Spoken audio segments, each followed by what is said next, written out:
Hi, I'm Steve, you. Welcome to Digivice. Today we're talking to Steve from Local for You, who is helping restaurant owners save up to 30% of their revenue by attaching an online delivery system to their website, making it easier for us consumers to go directly to the restaurants that we like, their website, and order food from them directly rather than relying on companies like Uber Eats and those sorts of companies. So, as consumers, we should be trying to help our local restaurants as much as possible. They're having a rough time at the moment with only being able to deliver. So, if we can change our behavior to go to their website rather than go to something that's maybe a little bit easier because you get the little app and you go in and you order your food, and then Uber Eats takes 30% of the restaurant's revenue. Uh, how can we do that better?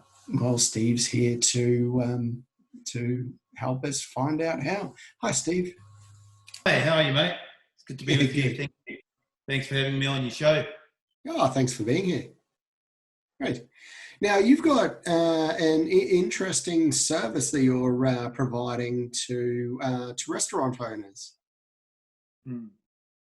Can you Yeah. tell us a little bit about that and how it's come about, how you're helping restaurant owners to change in this current environment? So I guess the best thing to do is to start off with the problem in the industry, which it's a problem worldwide, not just in Australia, um, and it's to do with delivery of food from restaurants and even pick up to a certain extent. But so here's the problem in the industry is that these delivery apps, so the Uber Eats, the menu logs, the Deliveroos, and just entered into the Australian market however, is DoorDash. They're probably your top four.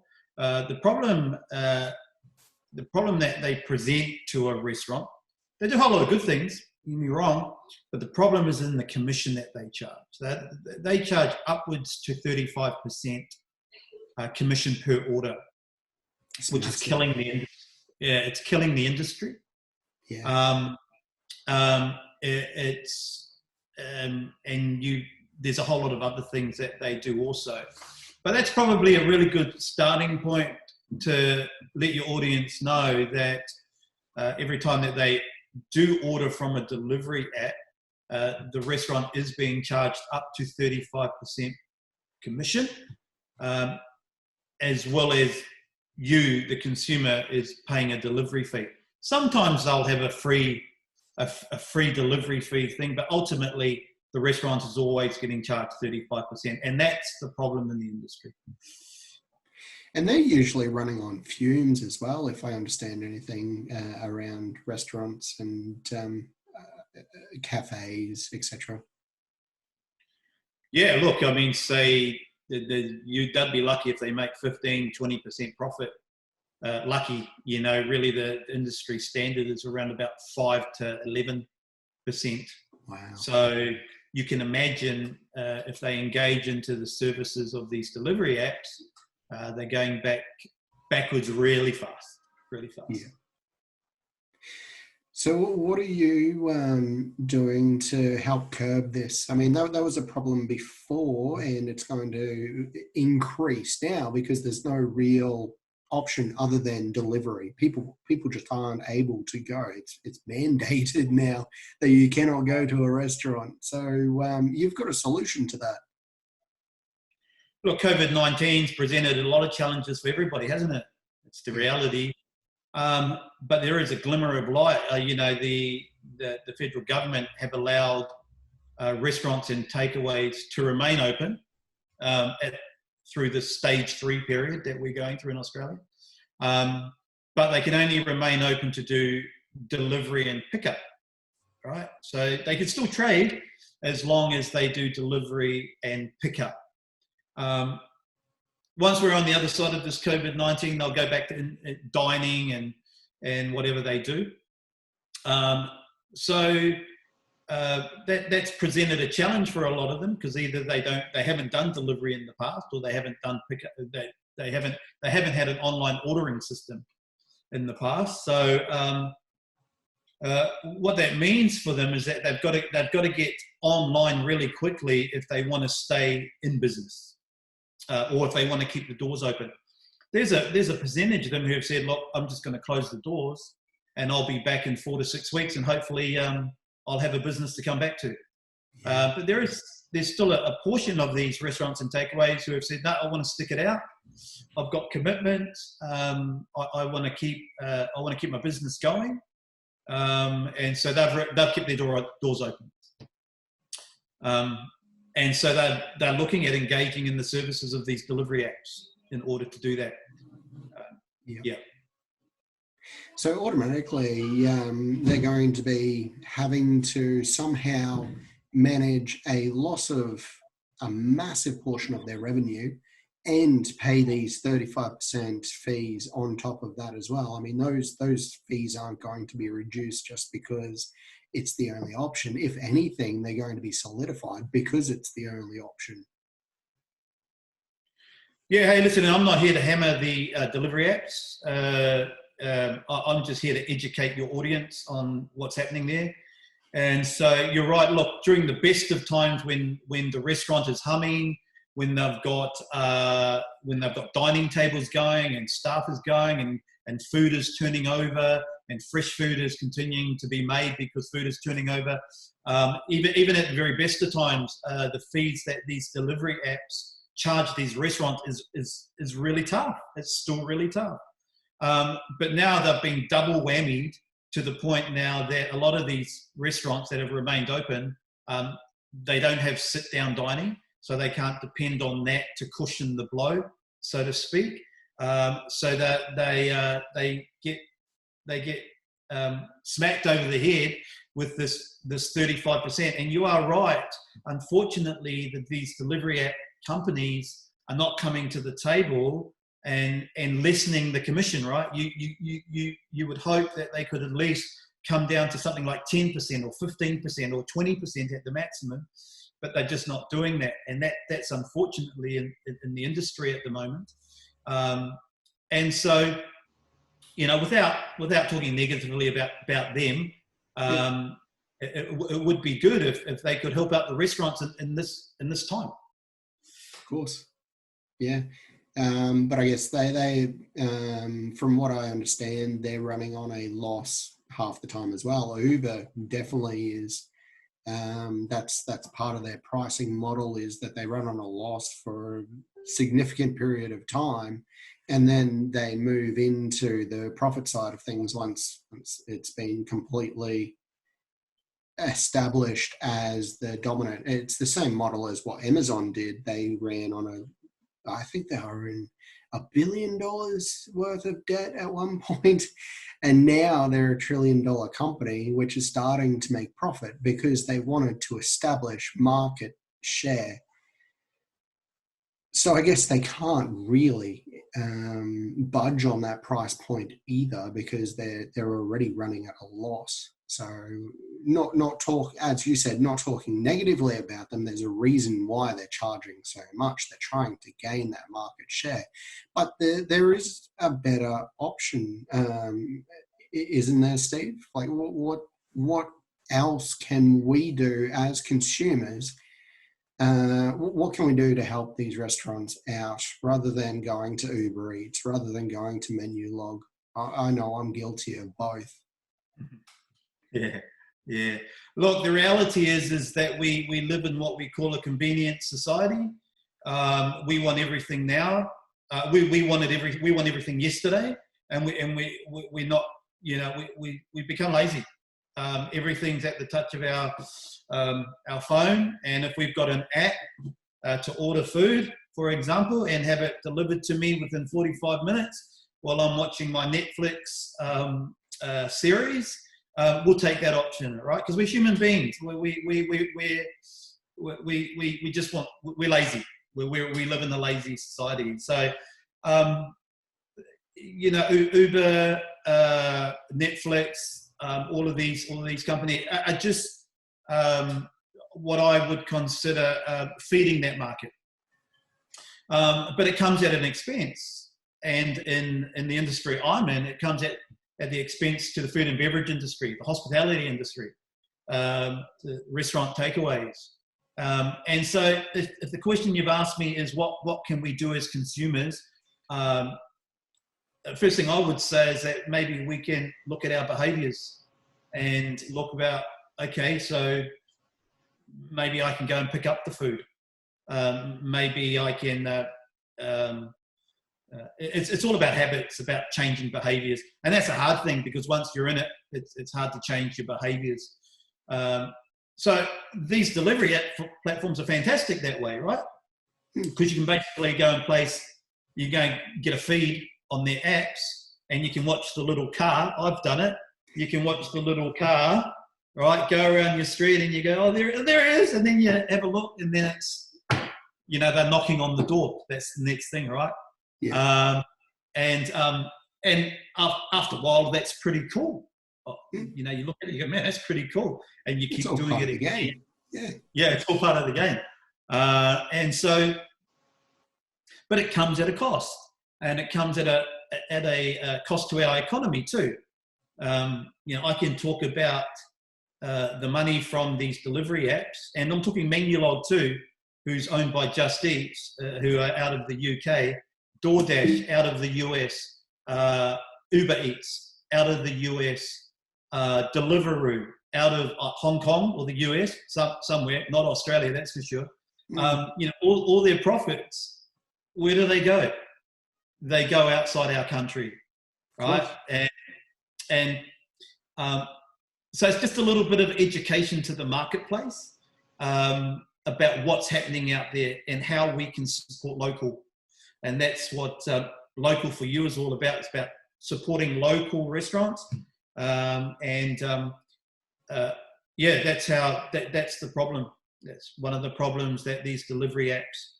Well, one of the other problems that the delivery apps have too, the likes of Uber Eats, and you touched on it briefly before, is these guys have gone into investors.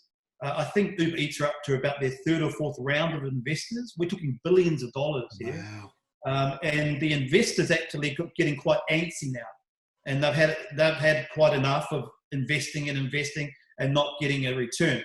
It's one of the reasons why these delivery apps can't budge on their commissions because these investors, they want a return. So the Australian Open. Let's talk about the Aussie Open, right? Every second ad was an Uber Eats ad, right? Wow. A famous Australian actor or those American actors, Kim Kardashian or whatever her name is.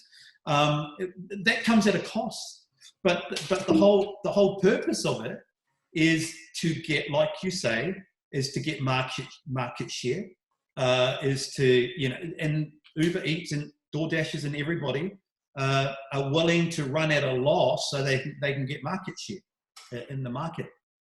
The other challenge too is that there's 4 delivery companies in Australia for a population of 25 million people, right? That's too much. There's too much of them. Yeah. Just before DoorDash come in, Foodora, if you remember Foodora were in the marketplace, but they decided that they needed to get out of it, and then DoorDash come in. So I anticipate by the end of the year there to be maybe 2, possibly 3 players. One will drop out because our population's too small, and our density. Sydney's our most densest city. Yeah. It's only 2 million people in the most dense area. Whereas you look at places like Bangkok, 9 million, these big cities, this is where those delivery apps really flourish. The other thing that they're doing also is what we call dark kitchens. I don't know if you've heard of that, Steve. No. But a dark kitchen, so they'll take the data. This might be very interesting to your customer base, and especially to those restaurants and cafes who might be listening to me today, they'll definitely know about this, is that they'll take they'll take a snapshot of a particular area, and they'll identify in a particular area, because they've got all the data, right? So they'll identify in a particular area that, oh, okay, we need another Thai restaurant in this area, right? Yeah. We need another Thai restaurant. So you would think that they would go out to a Thai restaurant in the area and ring them up and say, hey, listen, we've identified that we need another Thai restaurant in the area. Would you like to jump on our platform? Right? No. That'd be the logical thing to do.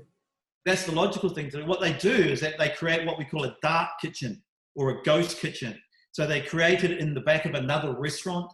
They create it in the back of a house, whatever, or some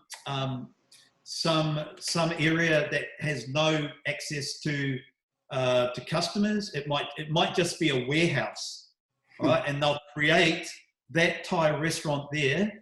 They'll give it a name, and it'll become a virtual kitchen where it's only cooking that particular food, because they've identified by having all the data that this is what they need. Wow. And so this is the things that are happening in the industry, which is killing the industry. And it's that happened with Target and Walmart in the US as well. They introduced loyalty points, and they couldn't tie people's transactions to anything if they just used their card. But if they swiped their loyalty card, they were able to link that transaction with the person as well. And so then they were able to use that data set to determine, okay, well, this person's coming in to buy this regularly, so we'll market to them this way. And it got to the point where they were so accurate in predicting things that they actually got in trouble, I think, because they sent a 15-year-old girl I think it was nappies, because they determined that the data was so accurate that it was able to determine that she was actually pregnant. Her father was really angry and was going to take them to court until it was actually discovered that they were right. So yeah, I'm not surprised that does happen at all. And unfortunately, it takes away from locals. So, just to your audience out there who are listening, just Google ghost kitchen, dark kitchens, and it'll come up with a whole list of articles about this trend, which is happening right now in Australia, by the way. I would say a fair percentage of restaurants on Uber Eats, even the other guys, I would consider maybe 20% of those would be dark kitchens. I know personally of a Thai restaurant who does Thai and they do Indian in the back of their restaurant. Huh. Yeah. So the Thai is the front end, right? That's the real restaurant. And then they do Indian also in the back of their restaurant, which is virtual. Nobody knows. Yeah. Yeah. So what does your business do? So like I said, the problem is these commissions, right? That these delivery apps charge. And so what we do is that we provide an ordering system, which is commission free. So every order that they receive is commission free. And the first question you're going to ask, well, how do you make money? Yeah. But before I answer that question, say we've saved our restaurant partners around Australia. So we're in Australia, we're in New Zealand, we've launched in the US. Our platform last month alone saved our restaurant partners over $400,000 in commission they would have otherwise paid to the likes of these delivery apps. Okay, which is quite, I feel good about. I feel good that we've done that. We went to the Queensland government and said to them, hey, listen, because of our system, we've put X amount of dollars back into our economy, which is going to stay in our Queensland economy.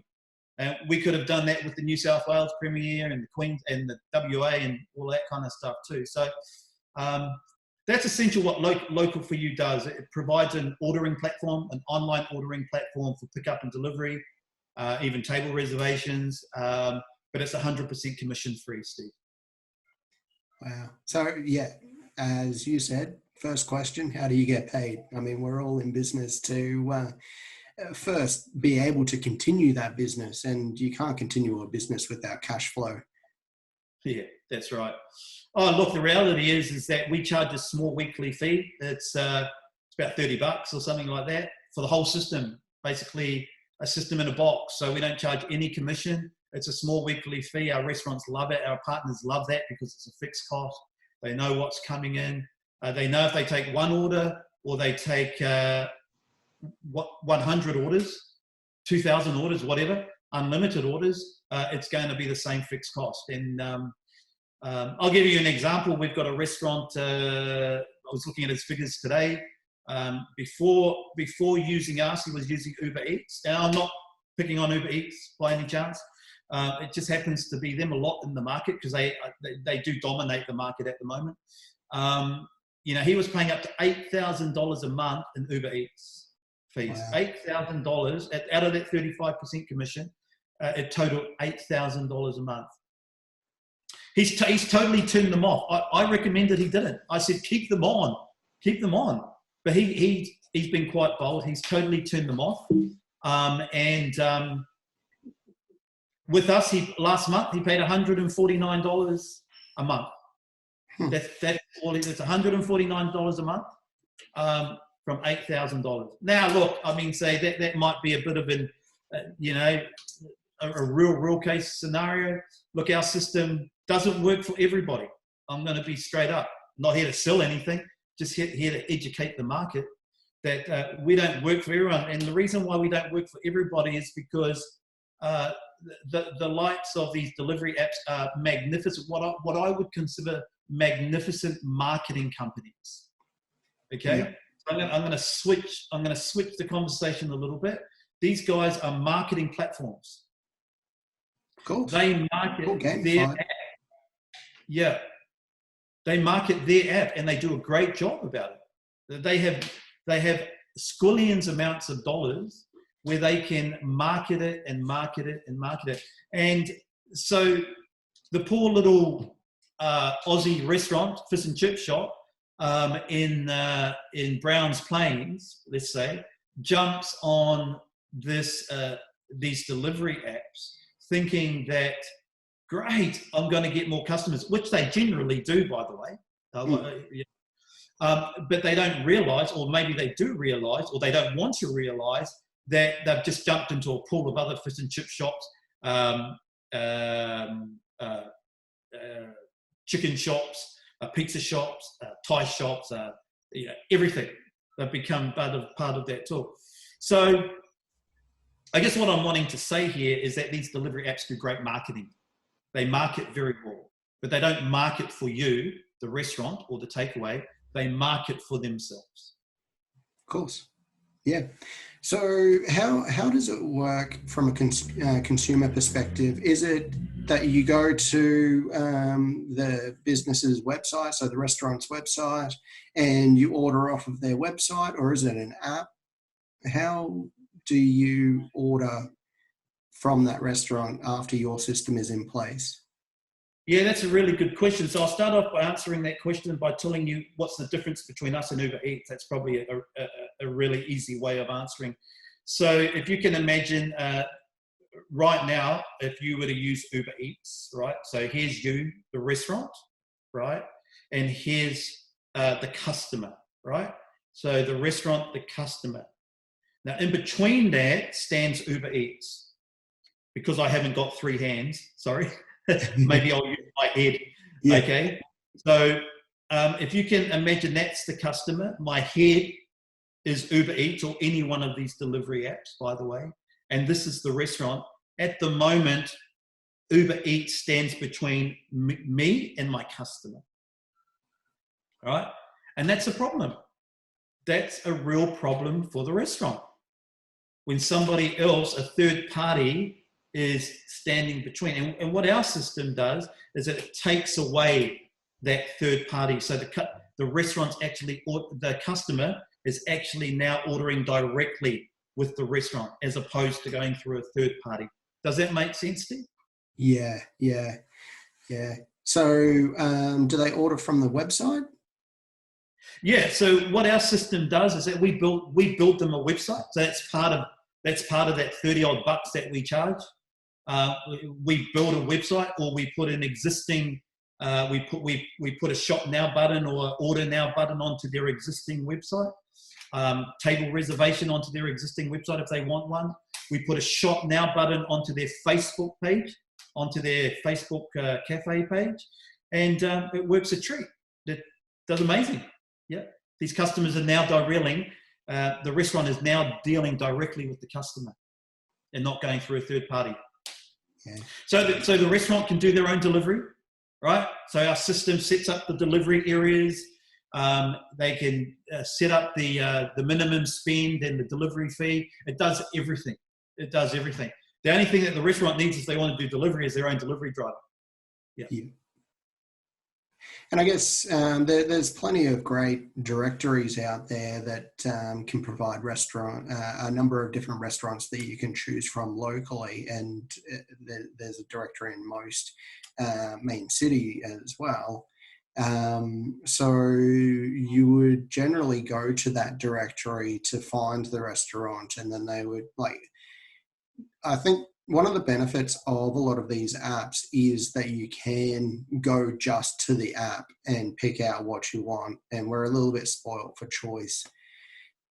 How would you recommend that we do that to support these local restaurants using your online technology as well? So let me ask you this, Steve. What suburb do you live in? I'm in Toowoomba. Okay, so you're in Toowoomba, right? So let's say, for example, do you have a favourite Thai restaurant in Toowoomba? Yeah, and it's not on Uber Eats. Exactly right. So the reality is that you don't, as a restaurant owner, right? You want to be able to give your customer as many opportunities, as many portals to order from you. That may be walking in the door, that may be picking up the phone, or that may be ordering online, right? And so as a restaurant or cafe owner, you want to give your customer every opportunity to buy from you. If you go through a third-party delivery app, you're giving them an opportunity to buy from you. That's great, right?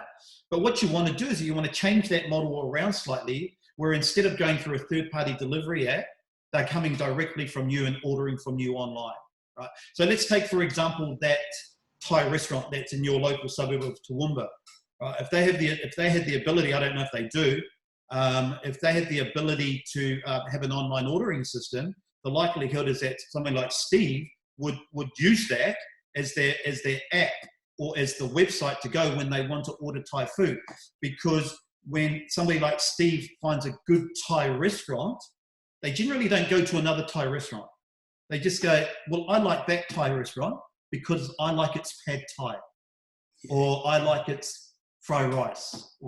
So generally, you would then say, okay, I'm just going to order that online. That's the behavior.